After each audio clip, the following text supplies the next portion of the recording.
So welcome everybody to another episode of the Brewmasters Club cast. Here is what you have to look forward to in tonight's episode. How are you, Dane? Ooh, I'm good, Donnie. Thanks for having me once again. Ryan, how are you tonight? Hey, buddy, live and well. Great introduction. You guys That's having me here. Legally distinct from Star Wars: A New Hope. Captain. You had a coming to Luke moment. Yeah, absolutely. And if you tell me that the prequels were the best part of Star Wars, then I will slap you right in the mouth because I don't agree. But they zoomed in on his face with his dumb tongue sticking out. It looked like Jabba the Hutt. Yeah. Louse's predictions, Dane's predictions, and Ryan's predictions. Prediction? Actually, yeah, there's one. Yeah, okay, cool. So basically, Star Wars fans are the biggest haters of Star Wars. That's what it is. No, yeah. I get it. No, so traveling through hyperspace ain't like dusting crops, farm boy.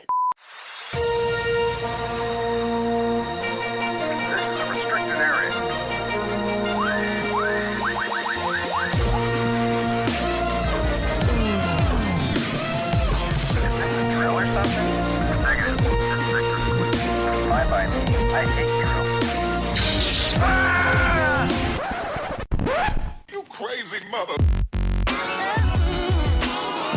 Welcome to the official podcast of the Brewmasters Club, Craft Brews and Geek News. Sit back, pour yourself a pint, and let's get into it. Now here's the founder of the Brewmasters Club and your host, Donnie Gallagher.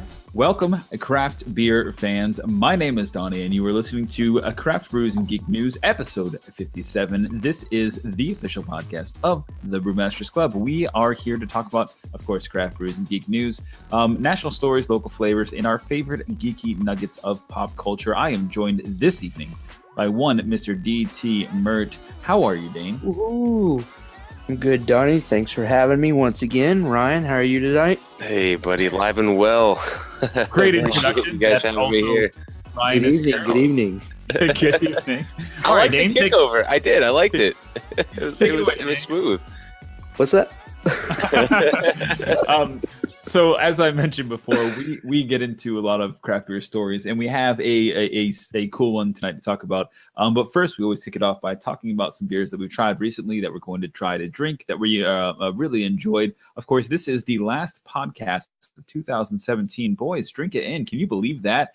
We started thing at the tail end of 2016. It is now the end of 2017. That means we've been going for over a year. We've done 57 episodes. There are 52 weeks in a year, which means we have roughly done that plus more.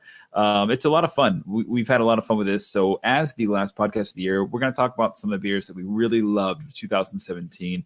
We do have a really good story here. And then we want to talk about, of course, what came out. What we all saw last weekend was The Last Jedi, the episode 8 from Star Wars. Yes. We'll get into that quite a bit. We have some predictions that I scribbled down here on this paper. Some things that did come true, some things that didn't come true. If you did not hear that episode, it is episode 56. You can find it on the channel on Android, iTunes, and SoundCloud. Check it out because we actually had some pretty solid speculation there. But we'll get into that in a second here. So moving on, beers that we've tried that we want to try, things that we are drinking now. Anybody have anything interesting? I've got something that's kind of unique. But Ryan, Dane, what are you guys working on? Sure. Well, I'm actually not drinking anything right now because everything I've wanted is supposedly sold out. At least that's what Brittany was telling me today when she was at the grocery store. She wouldn't she? Yeah. All the shelves were empty. Well, I kept telling her I keep saying I want the Sierra Nevada winter pack or whatever it is. And she said, I think they may have had it, but it's maybe sold out. She said, the store's out of beer. Sorry. So they just don't have any beer.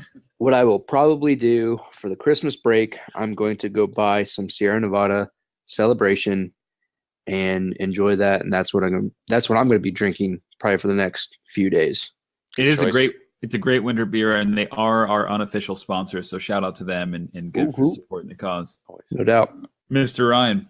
Yeah, picked up something tonight, actually, on the way home. It's the Breckenridge. I always say Bridge, but Breckenridge Brewery's Christmas Ale. It's from Colorado, of course, and it comes in at about 7%. Little write-up here says that it's a sturdy texture, rich with flavors of caramel and chocolate, great for the holiday season, and good to be drank by a fire. Unfortunately, I'm not by a fire. I'm inside my house doing this Thankfully, you're not podcast by with a you, fire. You can with start you a fire lovely real quick. gentlemen. But it Yeah, is that season, and I am drinking it in my fire and beer glass from the Tampa Bay Brewing Company. Ooh. So that's halfway there, I guess. But it's pretty tasty. It's not exactly what I was expecting. I was expecting probably something a little more like the Sierra Nevada that Dane was referring to, not the Celebration, the other one. Forgetting the name. We talked about it last week, but it's good. It's decent. It could be. It's missing something, unfortunately, but I still like it. It's still drinkable. All right. Well, I'm drinking something, Ryan, in honor of you and your blue milk, because I actually picked up this the Abbey of La Hefe, Yes. or Leffe, if you will. It's a Belgian ale. I grabbed this because it's a blonde Belgian. It tastes and drinks more like a table beer, or more like a table Belgian. I forget what they said at 610. Yeah. But it reminded me, what I wanted to do was just to drink this beer and to compare it to your blue milk that you brought for Star Wars The Last Jedi, because Ryan made a very kick-ass Belgian ale, and it was bready, but yet not bad. This is much lighter. Mm-hmm. This is a blonde Belgian, so this is much lighter than I really would have expected it to be. I really thought this was going to be quite doughy and very heavy, but it's very light. Again, it's just a blonde Belgian. It's a very good blonde Belgian. It's very drinkable. But Ryan, I mean, the beer that you made for Saturday is comparable, if not better than this one. I mean, honestly, Wow. You made a really damn good beer. I say that because I know how much you put into it and what you try to do for the celebration of drinking blue milk at a Star Wars premiere, which is great. Yeah. But it really was it was a good tasting beer, and I think that you did a good job. And so I wanted to try this one. Now this is more refined, so it's clear. It's a little bit more crisp. It's a little bit more palatable, I think, in terms of a general market. It just tastes a little bit more. It's a damn good beer, the one you got there. It's a really good beer. It's a very good beer. But yours was also very good, and so I just wanted to drink this in comparison, and that's what I'm doing. So, well, here, it cheers. smells Because very I've got the Belgium in my hand too. I had to pour the Christmas ale, but I had a glass of this whilst I was drinking it. So, the only thing that's different.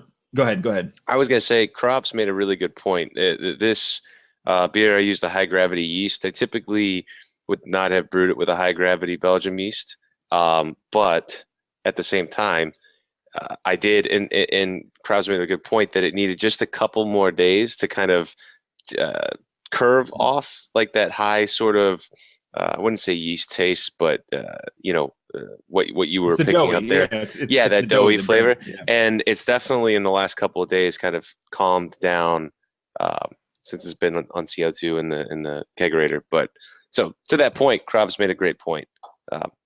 Give it a little bit more time. So. But I appreciate the feedback and appreciate the love for the beer. Yeah, no, it was very good. But Krabs does know his stuff, so listen to him. He does. Go hang out with Krabs and learn some stuff from him. He is at the old Paradise Brewing Company here 5 days a week. So go meet him there in Clearwater, St. Pete. Great dude.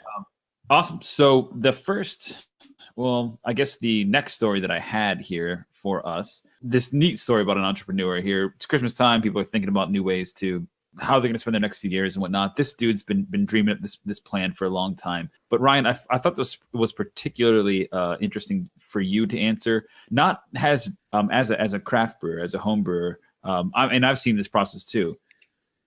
This whole business model is based around the use and recycled use of CO2 gas.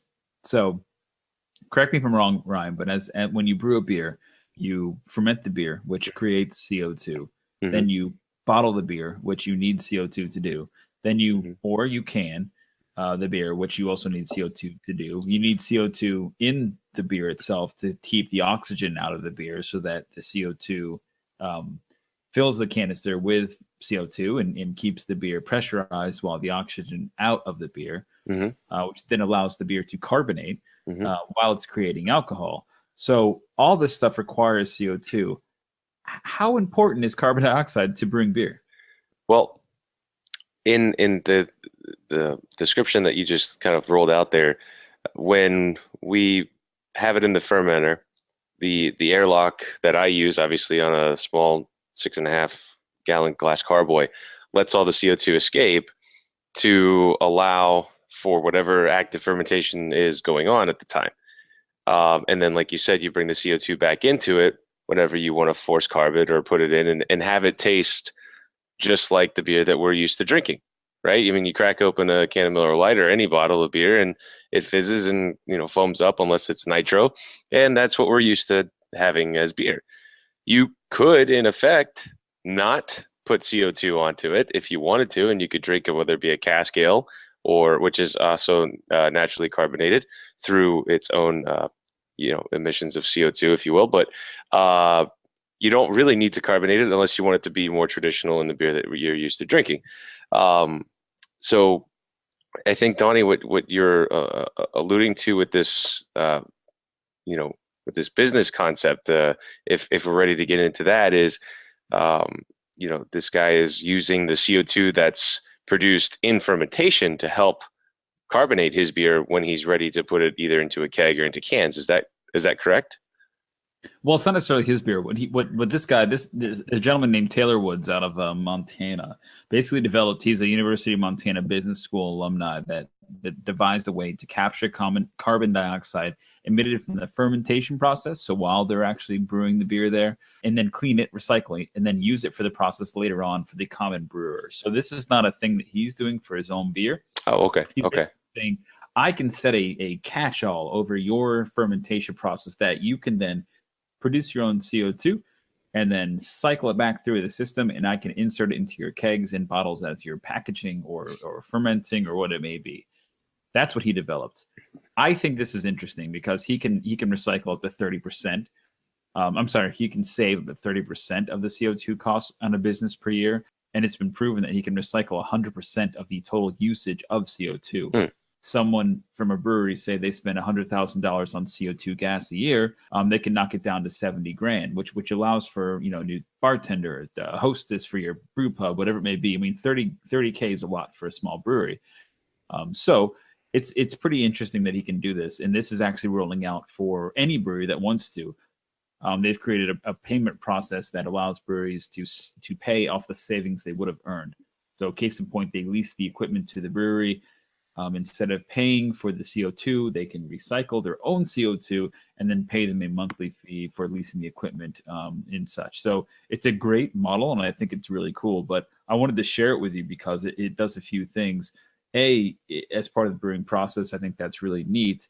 And then B, eventually, when we hit critical mass, I think that legislation may pass or may start to pass or may be lobbied to control the CO2 emissions from breweries, because 5,200 strong, that's a lot of CO2 gas being dumped out into the environment. I think it was something to the tune of one keg does 10 to 13 gallons of CO2 throughout its lifespan. So if you think about that, as in a Cigar City or some other place that's doing 250,000 or 500,000 barrels of beer, that's a ton of CO2, quite literally. Yeah, when you think of it in terms to what sanctions might be put upon the CO2 levels or usage of all the different breweries that are calling for it, I mean, that's a great little niche market to sort of grow and expand.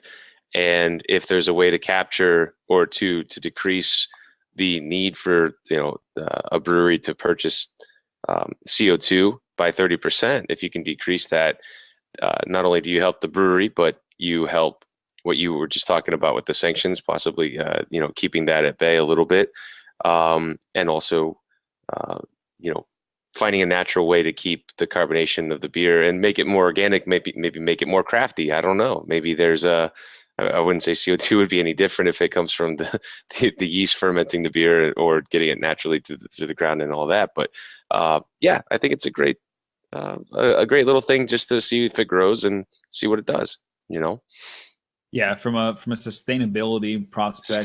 Yeah. Right. I think that's phenomenal. And they said that you can be 90% efficient by using the system without having to purchase, so you don't even purchase it. Cut your CO2 bill in down to 10%. Yeah, That's pretty amazing. That's crazy. I mean, you can only think like a big, huge fermenter, like, and how much CO2 is lost. Well, how much? How much do you pay for your CO2 in your kegerator? What if you could harness it off your fermentation? So it'll fill about 7 pounds when cold, and then that costs about $15, depending. But you got to think, a brewery, they're going to have the big canisters of CO2. Yeah. Most bars do. Now, Yeah.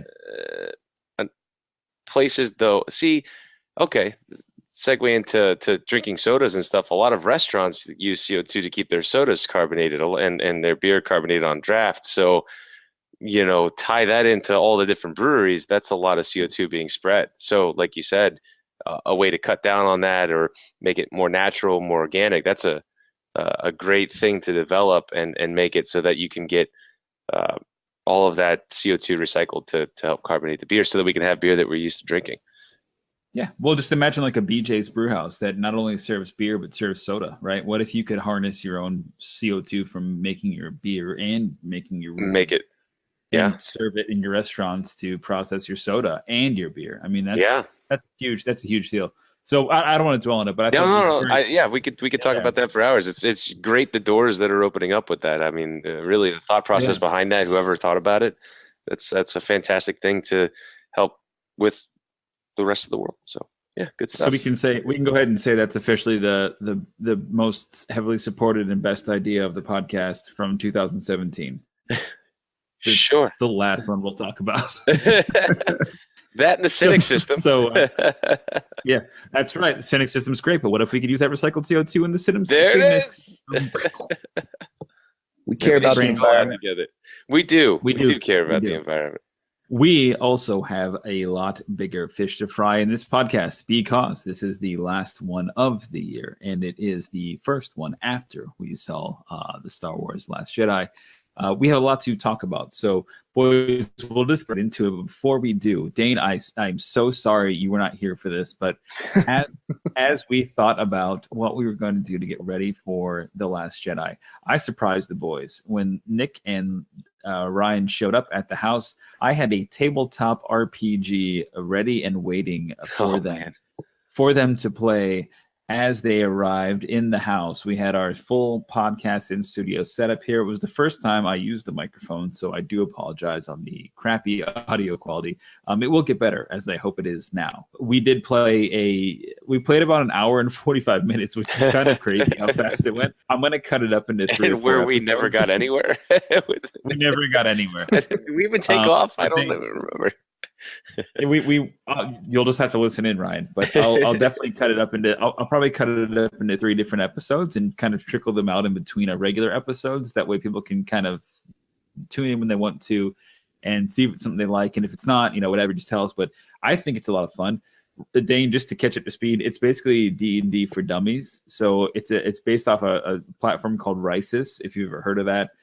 You have 3 dice, or I guess you have 2 dice standard that you would roll. Then you have attributes like, pilot or starfighter or gunslinger or smuggler, and you can use those attributes to gain extra dice. So when you complete a roll like, oh, I'm going to steal this guy's spaceship, you roll, and if you use your attribute of smuggler, then you get an extra bonus towards that. So it's like simplified D&D. Okay. I think Ryan was a little skeptical when he first sat down because he knows how D&D can ruin lives. But Nick was on board, and as we started rolling and playing and we started really getting into it, both the boys actually really caught on. So I will have that episode. Yeah, what I'll do is I'll probably post this episode first, and then a couple days later I'll post the first episode of our Rysys battle. But it was really cool, and I made characters from the shoes. I had worlds built in a whole storyline. So you'll see as you listen in. I really encourage you guys to listen to that. Again, the title of that one, it will be on this channel, but it's basically called, Galaxy Battles in Old Disbelief, legally distinct from Star Wars: A New Hope. That's just what it is, but it's coming, and I'll probably have about 3 episodes out of that. So anyways, speaking of Star Wars, we got a lot to cover. Boys, wow, what a weekend. Yes. Yeah. I think we all have different opinions of it. I think that even Nick Lausman had a different opinion than I thought he was going to of it. I think that there was a lot going on in this movie, and I think that we just need to get into it. So this right now, we will call it, we are about 20 3 minutes into the podcast, and I'm going to say full spoilers, full Yeah. absolute Spoiler alert. spoilers. Yeah, So no hold bars. if you have not seen the movie, we have not said anything yet to spoil it. I personally here we'll just do one round. Just give your general opinion, no spoilers, and then we're gonna just cap it. Ryan, lead us off. No spoilers. Just what were your thoughts of the movie? The cinematography was fantastic. I thought Ray looked beautiful as ever, and the ending was spectacular. There's my non-spoiler review. Perfect. Dane, you want to go next? Sure. During the movie, I enjoyed myself. I was bored at some point for a little while, and then kind of came back to. Kind of enjoyed it while I was there. I had friends I saw it with who enjoy Star Wars, and we sat outside and talked about it for 30 minutes. So initial response was good. And then when I sat down and I thought about it, I started to get angry and mad. And I think the hate started to flow through you. I think I was fueled by other people's reviews to where I was like, yeah, I think exactly that way. To where and then, talking to you guys via text a little bit, Donnie, you kind of pulled me back down. And I realized that, maybe it wasn't so bad. Maybe I'm overreacting. There's nothing I can do.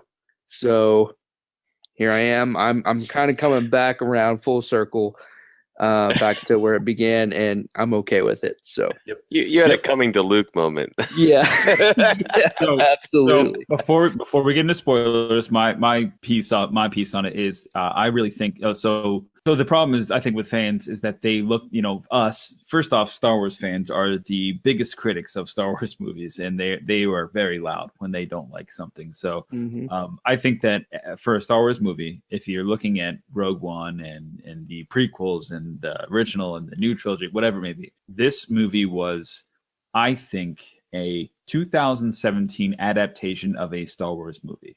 What that means is it played into the things that it needed to, the light side, the dark side, the hope. It did a lot of new things, which I think is the last piece of Star Wars we got to do anything new was the prequels. And if you tell me that the prequels were the best part of Star Wars, then I will slap you right in the mouth, because I don't agree. But that said, People are also up in arms about The Force Awakens, because The Force Awakens was just a rehash, right? Oh, it was the same old thing, right? Well, there was a lot of different things in this movie. So if you were looking for a Star Wars movie that is definitely different, this is that Star Wars movie. Did it hit all the notes that a Star Wars movie needs to? Yes, it did. Therefore, I think it's a great Star Wars movie. In my opinion, I love Empire. I think Return of the Jedi is fantastic. This is way up there, man. It's way up there because it developed a lot of character story. Rogue One, of course, is a fantastic movie, but I didn't give two craps about any of the characters because there was no development. This was all development on these characters. So that's all I'm going to say. I loved it. I personally thought it was a great movie. It was a great Star Wars movie. That's all I have to say. But I know it's highly polarizing, so at this point, we're going to rip the knob off. Spoilers are coming. Spoilers. You can say whatever you want to. It doesn't matter. This is spoilers. Jesus Christ. There it goes. Cut in half. There it goes. Or is he dead? I don't know. He's definitely dead. I'm pretty sure he's dead. They zoomed in on his face with his dumb tongue sticking out. It looked like Jabba the Hutt. Yeah. Oh, man. Dead. Definitely dead. Dead Schmeagol. Yeah. He's one hideous dude. All right. So on the notes, we have a whole bunch of questions and things. What I want to get through, because I think that we're going to run out of time very quickly. Again, we have about 20 minutes left in this one. I have this notepad here. What I did is I went through and I combed back through episode 56, and I grabbed a whole bunch of predictions and questions that we had. If we have more time, we will get into these additional questions that I have listed here on our show notes, which you guys, of course, can't see. But first off, Dane, did you get spoiled just before seeing the movie again? I did not. Oh, fantastic. That's just amazing. Good for you. Well done. Beautiful. Did you wear earmuffs? Did you put your face in your popcorn bin? Did you go to the pisser? No. That's what everybody wants to know. I stood in a line and I kept to myself. I looked around. I made sure I wasn't listening to anybody else. And I made my way to my seat with my popcorn and soda. And I was good. Clear. Good to go. I am. Did you have your military grade pistol on your hip and your dog tags out, and sleeveless tank top? Is that possibly why no one said anything when you were walking around? No, because everyone else in the movie theater was a Marine too. So Oh, there you go. There you go. I'm in a city with 60,000 Marines. So Okay, if so I you was guys that guy with a pistol and my dog tags out, people would look at me like I'm an idiot. Okay. You would just have to explain the situation clearly, Yes. so they knew why you were. Say a word about Star Wars. So I'm just gonna. Why'd you bring your kids? I'm just gonna Oh, put a yeah. Sorry. check through that one as a no. We didn't. That one didn't come true. That's okay though. That's fine. We'll just. I will say this. cross that one out. That Go was maybe close, almost. There is a toddler in front of me, and the kid was fine. He didn't say anything except at one point during the movie, he goes, "Where's Yoda?" And Yoda hadn't shown up yet, so I was like, "Oh, ahead. Yoda's not in this, kid." And then when Yoda popped, I was like, "Okay, He knew. All right. you Well, knew." let's just make this as free flowing as possible. What the hell did you think of that Yoda? I liked am it. really. It's Puppet I- Yoda. Yeah, but That was a good Yoda. Nostalgia. That was a there good was something Yoda. very I mean, off about. It very Um, off, yes, but It was high because definition. He was the Puppet Yoda in high No, it was def. Puppet Yoda. In I high def. guarantee there had to have been a touch of CGI on that because it Yeah. didn't look like Dagobah Yoda. It looked just Original looked a little off. voice actor, Yeah. correct? I Oh, was it? I don't think so. I don't think so. I Well, thought yeah, it no, because they said was. Frank Oz. Yeah, Frank Oz was on set. They said so. I think it Yeah. was. Yep. I loved his dialogue because it was crazy. Like he was like a dingbat. He was absolutely crazy, and he did his little dingly feet thing. Like that was so weird. He was just having a good time. And apparently, you can shoot lightning as a Force ghost now. That's one of my questions, I guess you could say. Yeah, they pushed the boundaries with a lot of this stuff. But man, that's that was wild. And All that's right. one of the reasons I'm kind of mad is little stuff like that where Yeah, something happens, you're like, how is that happening? It hasn't happened before. I'm mad. What the heck? And there's a lot of little things like that in this movie, which kind of irks me. Yeah. But they're little things to where it's like, whatever. Yeah, again, like what I harken back to is like, man, like they really took some risks on this movie, and I don't. Here's my favorite part about this is that I've heard people, they come out of the theater and they love it. Oh my god, this is the greatest thing. Then 2 days later, they're like, huh, and they go back and watch it again. That was me. Right. They go back and watch it again. So then there's other people that come out like, man, like Louse Man. He's like, I freaking hate this movie. I hate it. It's the worst movie. They have one space battle. That's what he said on text message. They one space battle. Like, to be honest, the entire movie they're in space. Spoiler alert. The entire movie they are in space. So I don't know where that. But I'm just saying, like, there's arguments like that, and then, a week from now, he might watch it again and say, oh, yeah, now it kind of comes. But again, if you think about it, the problem is we were spoiled with Rogue One. Action-packed. It was twists and turns and fist fights and space battles and this and that.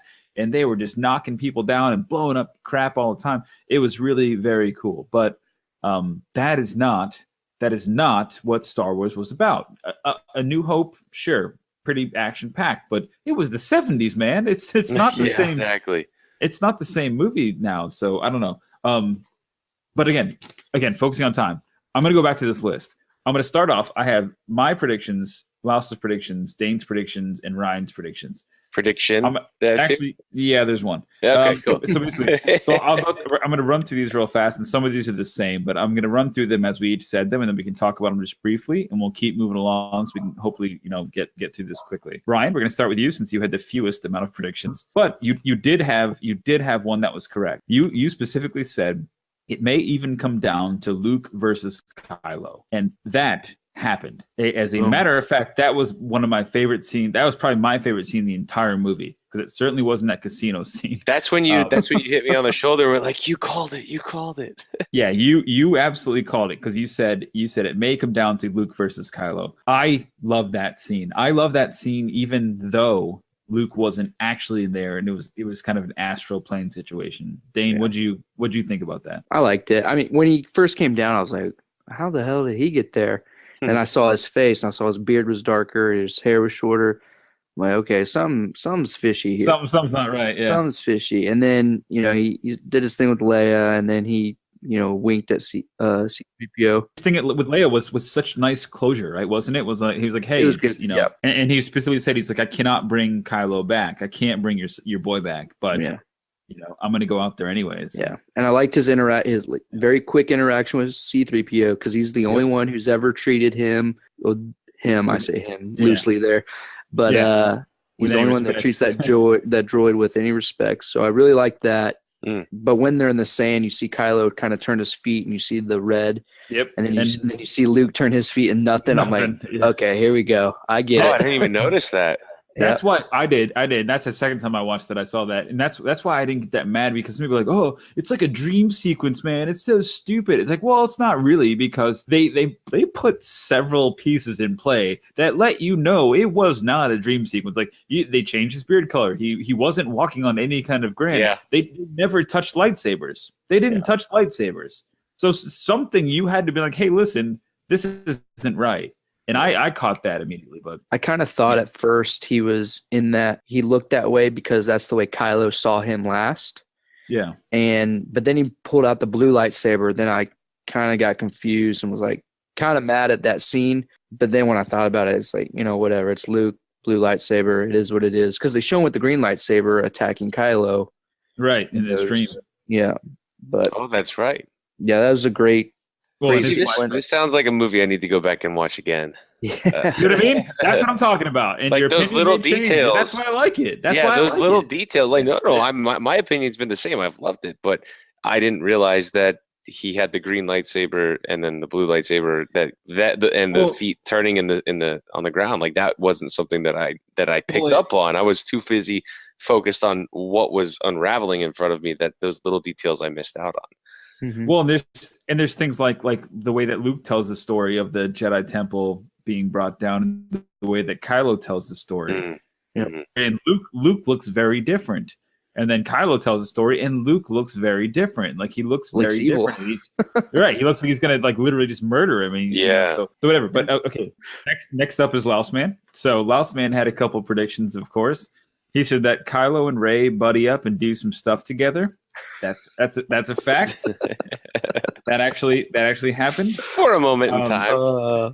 Yep, for a moment in time. So we can talk about that, but that comes up a couple times here. So let's just move on. Yeah. Leia dies. She doesn't die, but she does get blown out of a spaceship. So I want to give him credit for that, because the average Leia. I hated that. I hated that too. Scene. I hated that. Why did you guys hate that? Okay, well, go ahead. Okay, for one, you never really see her use the Force ever until this very scene. I mean, a little bit. Okay. Until this very scene, to where she's like Mary Poppins herself back into the. But on Hoth, she knew that something was wrong. Yeah. She knew that he was out there. That's the second movie, so we knew she didn't have. I mean, floating ability. She got blown the fuck up. Why wasn't she scratched or anything? Was she already in a protective bubble when she got hit? I don't know. That was just it was just weird. It was weird. But that was one of those risks they take. Go ahead. Yeah. I guess I surprised Donnie with something every Star Wars fan knows before we went and saw this movie, because I watched Return of the Jedi, and Vader says if it's not Luke that goes to the dark side, that he would then turn his sister. He would find his sister, turn him to the dark side, that he would make her powerful and all this stuff. So I mean, I know you guys know this, but we've known since Return of the Jedi that she has the Force in her. Right. So I wasn't too surprised. I mean, I was totally shocked, but I wasn't too surprised after the fact, if that makes sense. And well, that's an interesting perspective, because Ryan, don't take this wrong, but you were a casual fan. Me and Dane and Laos, we were diehard fans in the beginning. So as casual as they come.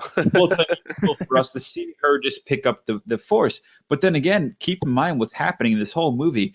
We learned that Rey's parents, spoiler alert, and we'll get into this, are no one. At least that's what we've been told. Are no one. They're drunks. They're merchants. They left her on a planet. They sold her for booze. Whatever. Yeah. So that just goes to show you that anybody could have the Force, right? At the end of this movie, for a fact, there's a little boy in the Canto Bight Casino horse racing area that picks up the broom. I don't know if you noticed it, Dane. Picks up the broom. right? I clapped my hands. I said, "What Yeah. the heck?" Out So loud. I just said it too. So anybody can use the Force, right? So the fact that we haven't seen Leia, but we've heard about it in books, we've seen her feel it. We know that she has a presence of Luke, that she can connect with him in some way. Like it didn't bother me that much. Now it bothered me the fact that she looked like the Statue of Liberty flying through space. But I mean, how else can you make that happen? If I didn't see it happen in Guardians of the Galaxy 2 years ago, then I would be like, oh, this is kind of cool. But I was like, Peter Quill just did the same thing. It was kind of weird. Yeah. So that's the weird stuff that I thought about it. But at the same time, how much effort does it really require to move through space?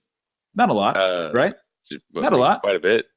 I don't think I mean, so. you I just- think that you just got to just swim. Depends directionally.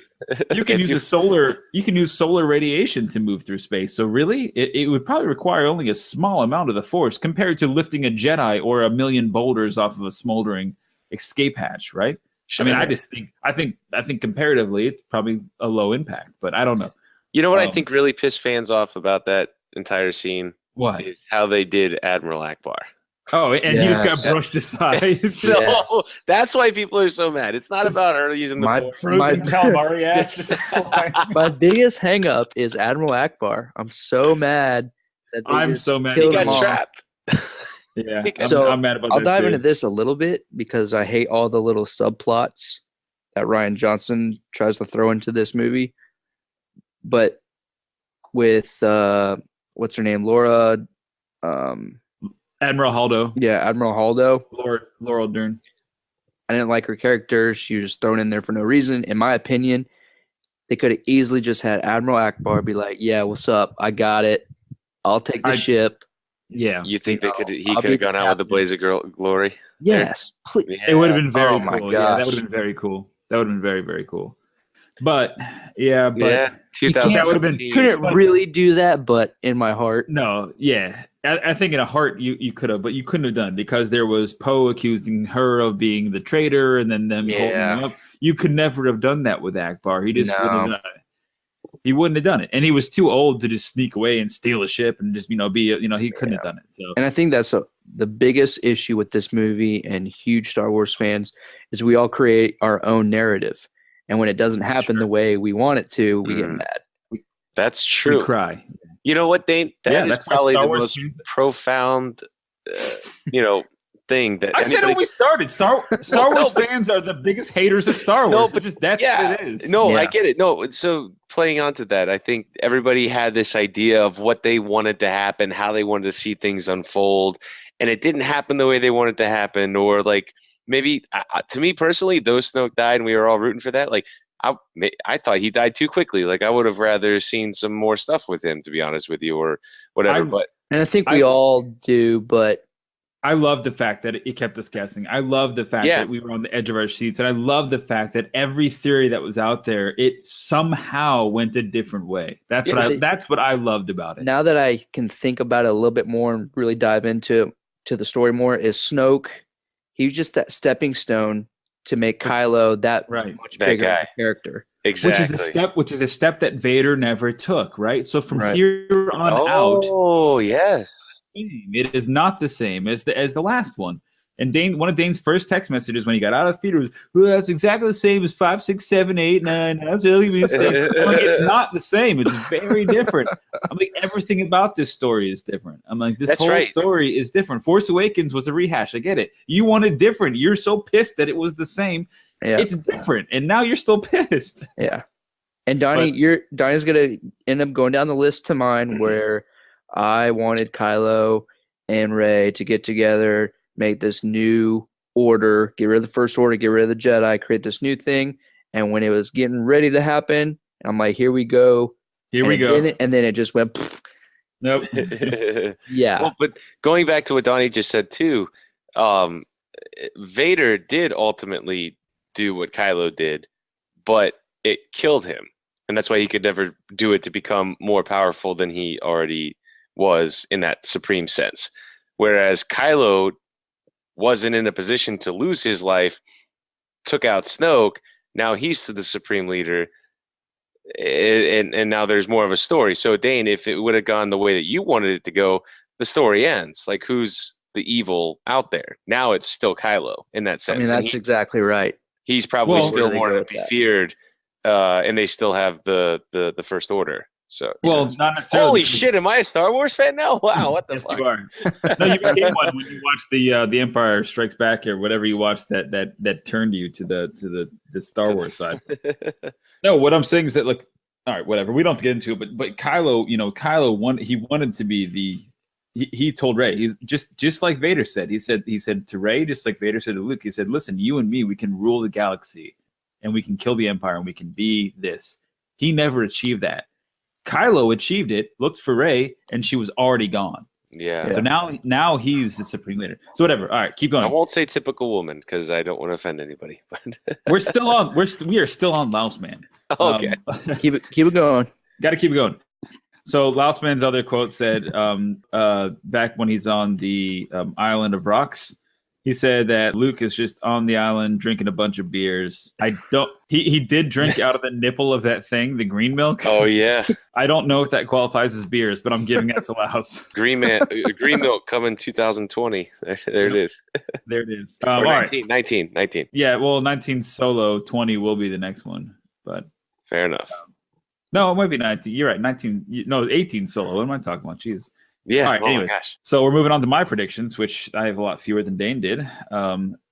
There was a squabble between Luke and Rey, which of course there was. I didn't anticipate he was just going to chuck the lightsaber over his head and just call it a day, but that's fine. I did laugh when that happened. I did too. When I thought about it, I was mad. I was like, why did you just throw that?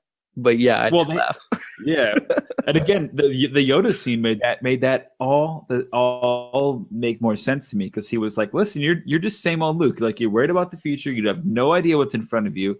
He's like, "And you just don't care." He's like, "You think that you're this big guy." He's like, "None of this stuff matters. The lightsaber doesn't matter." And yet Luke was like, "Screw it. I don't care." I thought that scene stood out. It was the first 30 seconds of the movie, which I thought was very cool. Yeah. I also called it that the Rebel fleet would be on the run, which they were. Again, to Laos Man's discredit, the entire movie they were on the run in space, so that's good. They get mad at Snoke, the two of them together, which I agreed. I was like, yeah, I knew they would do that, but I think that was kind of on everybody's radar there. I said that they would escape from Octu. That did not happen. There was no fight on Octu. Luke never left Octu, so I was totally wrong on that one. I did state that Rey and Kylo would fight, but they didn't kill each other, so that's fine. I was wrong about that. But I did say that Snoke would die or spiral off into abyss, which he did not do. He strictly just died, and I'm telling you, he is dead. I know he is dead. Yeah, there's no backstory. Although they'll probably just read the books. I think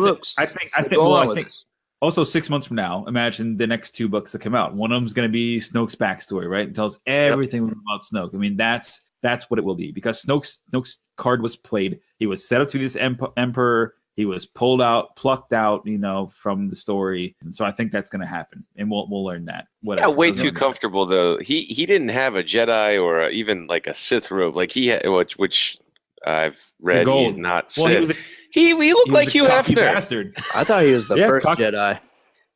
Like he really looked like Hugh cocky Hefner. Bastard. Well, he still could be affiliated with Revan or Bane or somebody else. Who knows? Who knows? Who are those guys? Those are from the Old Republic. Okay. Mentioned that the rebels will be left in turmoil.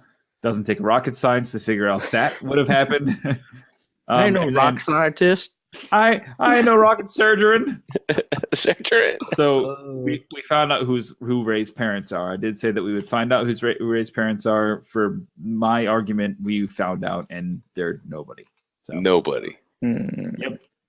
All right, moving on to Dane's predictions, then we're going to wrap it up here. Dane's predictions, we were going to get a whole lot of Luke's backstory. We did, and we didn't. We learned about the Jedi temple, just like you said. We might, Dane, you also mentioned that we would see about the Jedi temple and what happened there. So we didn't see a lot about the temple. We saw what happened to it. We saw that scene where he brought the roof down on Luke two different times from two different stories. So I think that's good.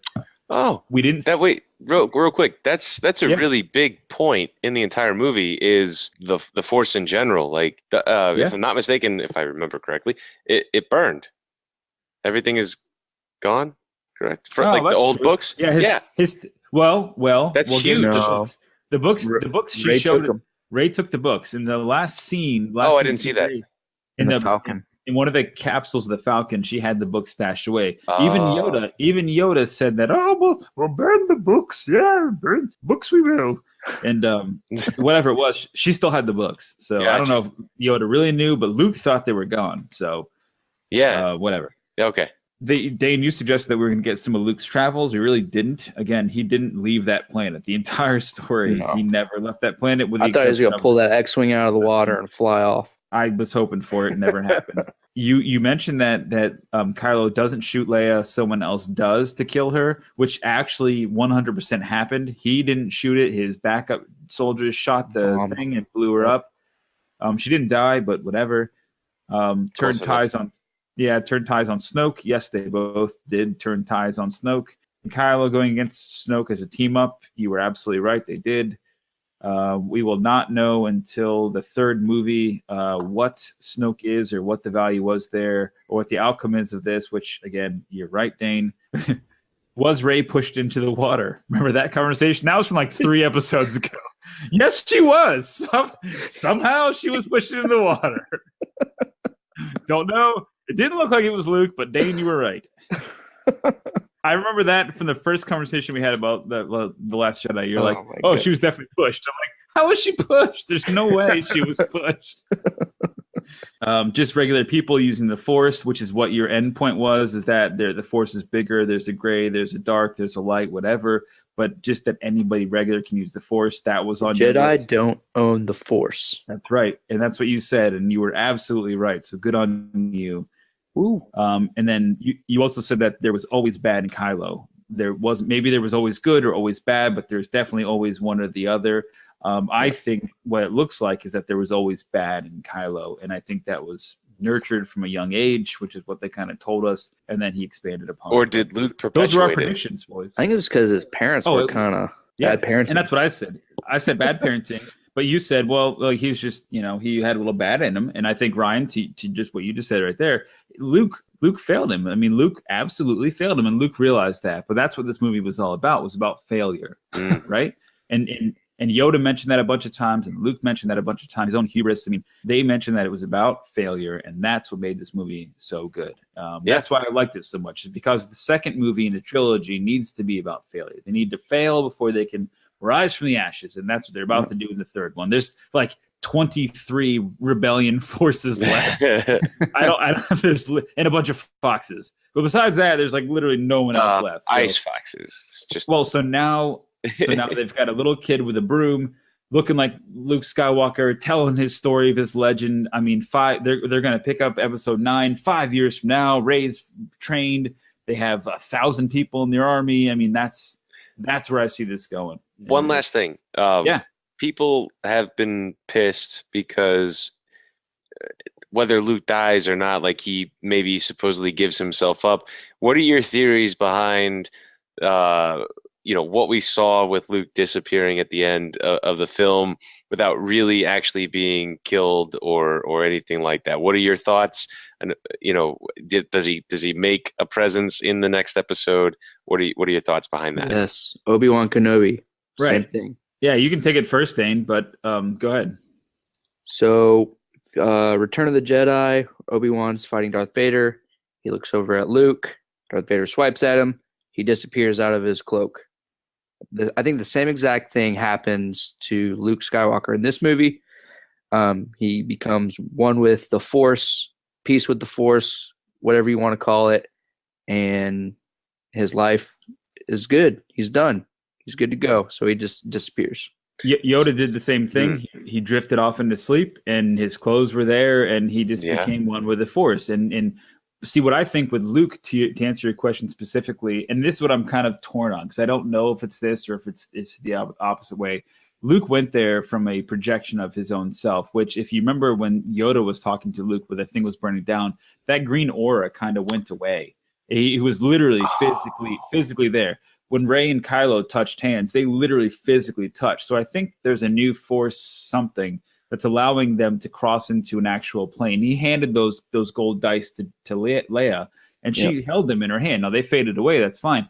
But what I'm saying is, I think that when Luke was there and he told all those bruisers, the ATMRs or whatever they are, to shoot down on him, I think he literally absorbed all that firepower. And then getting sliced in half after fighting with Kylo literally killed him. Like, I literally think that killed him. But in doing so, he simply didn't die from gunshot wound or from being cut in half.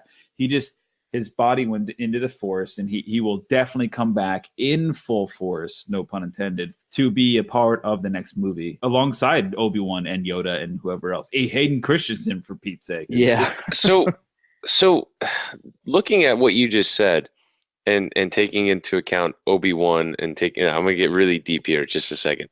Obi-Wan and then taking account Yoda and also Luke.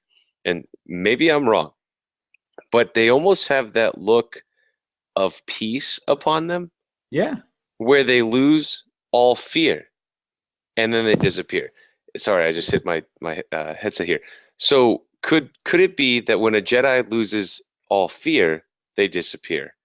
Not to rhyme, but the only reason I'm saying that is because I feel like I've seen the episode 1, 2, and 3 a couple years ago. It's been years, but I feel like they were actually like mowed down and killed. They didn't have that moment of peace, whereas Yoda, Obi-Wan, and Luke did. Right. Oh, right. The choice of losing the fear made them disappear into the Force. Well, if you have any type of fear in you, you have that the darkness can grab you. Yeah. And which also kept them living in a sense, whereas coming to the Force was that moment of peace. Well, yeah, but I think it's more than a moment of peace. I think it's a trained thing, because Yoda, who studied under Qui-Gon Jinn from the first and second of the prequels, right? He technically was under Qui-Gon to learn this ability to come back as a Force ghost. So Qui-Gon Jinn taught it to Yoda, who taught it to Luke, who taught it to Obi-Wan. I'm sorry, then taught it to Luke. I mean, all this kind of stuff happened, but it's a learned. It's a learned thing. And I think that it's gotten to the stage of progression where it's a true mastery of what that may be. And maybe there's an evolved state like Kylo actually being able to physically make contact, though they're planets apart, which was only there. Right. But Snoke bridged them through the Force to allow them to do that. He used his Force to bring them to that peak, because neither one of them knew what was going on. She couldn't see him. I mean, she could see him. He couldn't see her. Yeah. So there was an evil that was helping them to do that. Rey was strictly a participant. I didn't catch on to that. That's a good point. I did not catch on to that. Okay. Yeah. Very crazy. I just had one last question. What the hell was that? What the hell was that cave scene with Rey with 1,000 rays? With the mirror. Snappy snaps? So the weird. Mirror scene. Yeah, that's one of those weird subplots where they try to tie in maybe the darkness, her wanting to know who her parents were. That was the darkness speaking to her, so they had to use some kind of scene to bring that to life. Yeah. But maybe they did it the wrong way. I don't know. That was a waste of time. That was, 152 minutes of movie. Maybe dial that back a little bit. Yeah. And you'd be fine. So all that and the whole casino, Finn and Rose bullshit. Canto Bite, go away. Finn and Rose, go away. The best thing that came out of Canto Bite was honestly that little kid. I think. I think he might have something to do with Rian Johnson's new franchise. Who knows? Hopefully it's not that cut and dry, simple, plain Jane, but maybe it is. I don't know. Yeah, that sucked. And I think 100% of people who saw the movie agree. Yeah. Well, I also think that 50% of them loved it today and 50% of them will love it tomorrow. But in between there, who knows? That is what holds us and binds us together. It's why the Force is such a great living thing that is and dwells within us all. I thank both of you gentlemen for joining us this evening. If you have anything else to say, guys, any final closing remarks, or should we just close this mother down? Excellent stuff. You guys know where to find us. Well, why don't we say that again? Ryan, where Yeah. can the good kids find you? On Twitter or Instagram at BroodBoy813 or somewhere on Facebook arguing what is a catch in the NFL and what isn't. Yeah. But you know where you will not be arguing that is going to be in our Facebook group, Craft Brews and Geek News. It is That's where right. all of the Brewmasters Club members can come to enjoy some good conversation and some fun stuff. I'm sorry that the page was a little bit dry for the last few weeks. I mentioned to everybody that I was going to be social media dark as I was not online at all because I didn't want to get spoiled. But if you're listening to this, you've already been spoiled. So please find us there. Dane, where can they find you? At DTMert on Twitter. Fantastic. And you, again, can find me on Brewmasters Club on Twitter, YouTube, Facebook, Instagram, Snapchat. Think so. You can also find the group here on Facebook at Craft Brews and Geek News. Facebook group, just Google it or just Facebook, look for it. Also, we're on PlayStation and Tark and Trash. We play some Battlefront 2, which we all have, with the exception of Ryan and Dane. So basically, me and Nick have it. Chet has it too, so we're all going to play. But you can find us there. And guys, as we say, Dane, as we say at the end of every podcast here, Traveling through hyperspace ain't like dusting crops, farm boy. that was a good one. Very good, Dane. But we can track you on that whole statement. This ain't Battlestar Galactica, man. Get that crap out of here. Oh, right, boy. guys. All right. Good night, everyone. Good night. You've been listening to the official podcast of the Brewmasters Club, Craft Brews and Geek News. Grab a beer with the guys and be sure to subscribe to catch additional content. Add this podcast to your favorite RSS feed or iTunes. Chat with the guys on Twitter at Brewmasters Club and Facebook and online at www.brewmasters.club. Cheers!